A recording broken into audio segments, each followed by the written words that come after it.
Ever wonder who was the top dog in a Roman legion? The one whose word was law, whose signal could send thousands of men marching to their doom or to glorious victory. While they were the tough as nails backbone of the army, there was one man who stood far above them all, the Legatus Legionis, the legionary legate. This wasn't just a commander, this was the supreme authority, a figure whose power was absolute and whose command was unquestionable. Think of a modern-day general, and you're getting close. The fate of an entire legion, up to 6,000 of Rome's finest soldiers, rested squarely on his shoulders.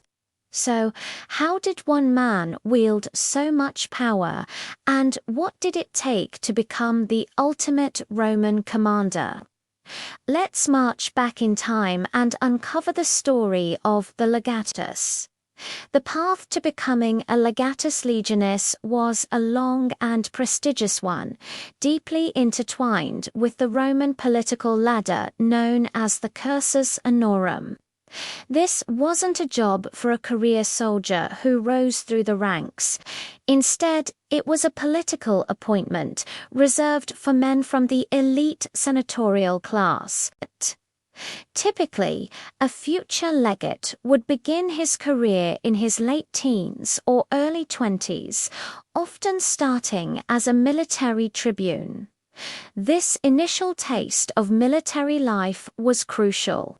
He'd serve under an experienced commander, learning the ropes, observing the daily operations of a legion, and getting a feel for the rhythm of army life.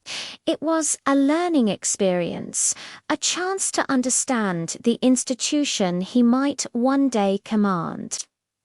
After his military service, he would return to Rome to climb the political ladder.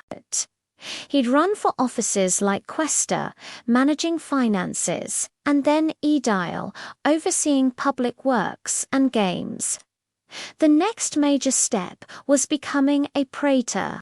This was a significant magistracy, giving a man judicial and military authority. A former praetor was now eligible for some serious command positions. He might govern a smaller province or, crucially, be appointed as a legatus legionis. This appointment was a massive vote of confidence from the emperor himself.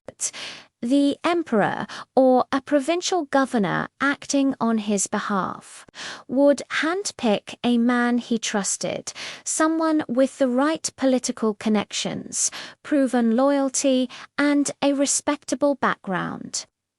It was a system designed to ensure that the men leading Rome's powerful legions were loyal to the state and its leader, not just ambitious soldiers. Once appointed, the legatus stepped into a role of immense power and responsibility.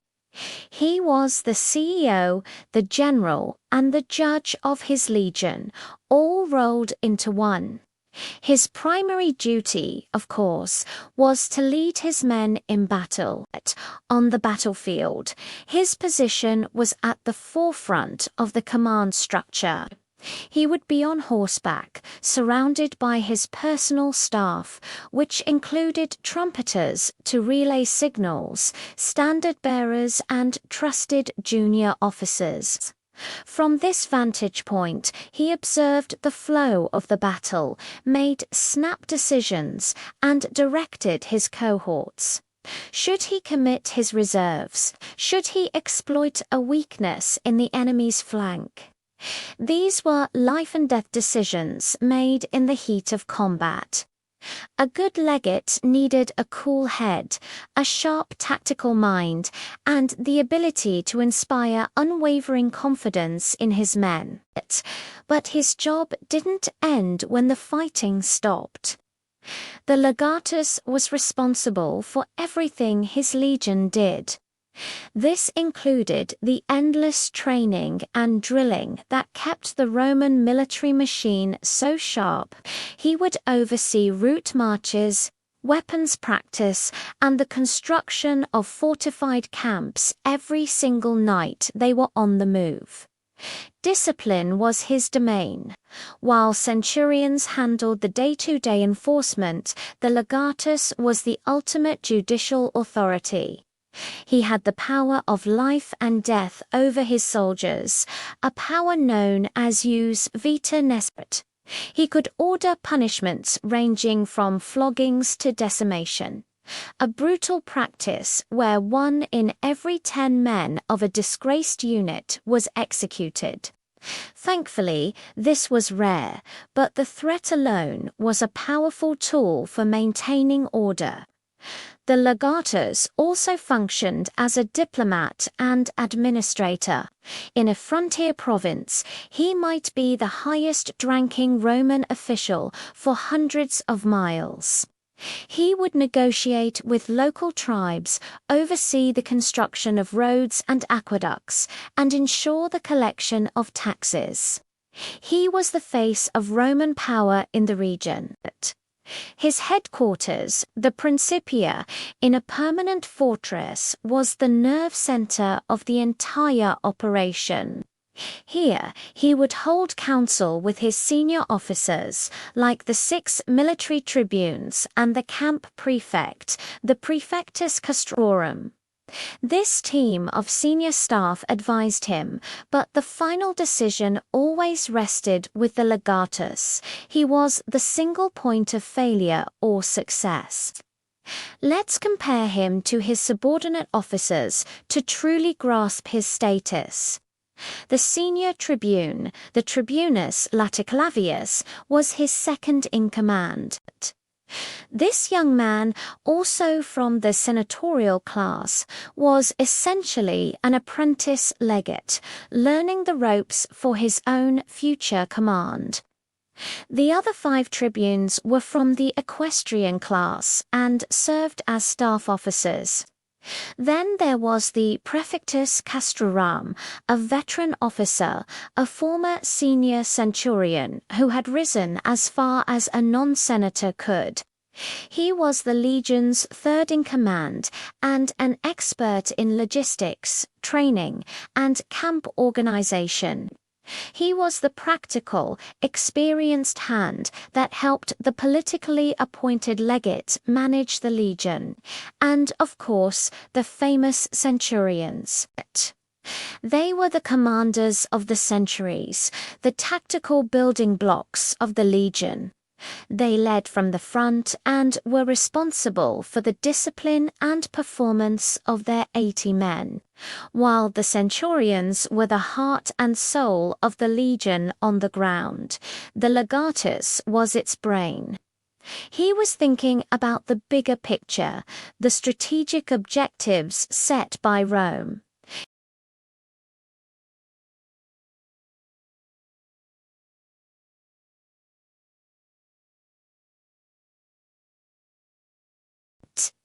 His command was a temporary one, usually lasting 2 to 4 years. Before he would return to Rome, hopefully covered in glory, to seek the highest office of all, consul. A successful military command as a legate was a huge stepping stone towards the pinnacle of a Roman political career. Let's look at some famous examples. Julius Caesar, during his Gallic Wars, was technically a proconsul, a governor, but he commanded multiple legions, each led by a trusted legate like Titus Labius Labienus, was Caesar's most brilliant and reliable subordinate for years, showcasing the critical role a legate played in a larger campaign. Under the empire, men like Gnaeus Julius Agricola, who commanded the Legio XX Valeria Victrix in Britain before becoming governor, demonstrated how a successful legateship could launch a career. His successes in conquering new territory were a direct result of his effective leadership at the legionary level. These men weren't just soldiers, they were politicians, administrators, and strategists, embodying the unique blend of skills Rome demanded of its top commanders. The uniform and equipment of a legatus reflected his high status. He wouldn't be weighed down by the same heavy gear as a common legionary. Instead, he wore a finely crafted bronze or iron muscle cuirass, often decorated with mythological scenes.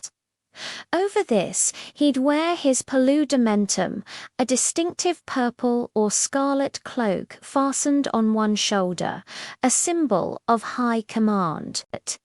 He would carry a sword, the gladius, but it was often more ornate, a status symbol as much as a weapon. On his feet, he wore the caligae, the same military sandals as his men, but his would be of a finer quality.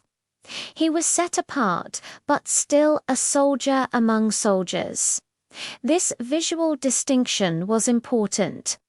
On a chaotic battlefield, everyone needed to know who and where the commander was. The role of the Legatus Legion shows us how the Roman Republic and later the Empire integrated military command with political ambition. By placing members of the senatorial elite in charge of the legions, Rome ensured that its military power remained under the control of the political establishment. It was a system that, for centuries, proved remarkably effective. The legatus was the linchpin, the crucial link between the political will of the Senate and the emperor in Rome, and the sharp, disciplined power of the legions on the frontiers. He was more than a general. He was the embodiment of Roman authority, a symbol of the power and prestige of the greatest military force the ancient world had ever seen. So next time you picture a Roman army, look beyond the rows of shields and the eagle standards. Picture the man on the horse, the man with the scarlet cloak, watching, thinking, and deciding. The man who held the lives of thousands in his hands. That was the Legatus Legionis, the supreme commander, the true master of the Roman legion. Thanks for watching, and if you enjoyed this march through history, be sure to give us a like and subscribe for more. See you next time.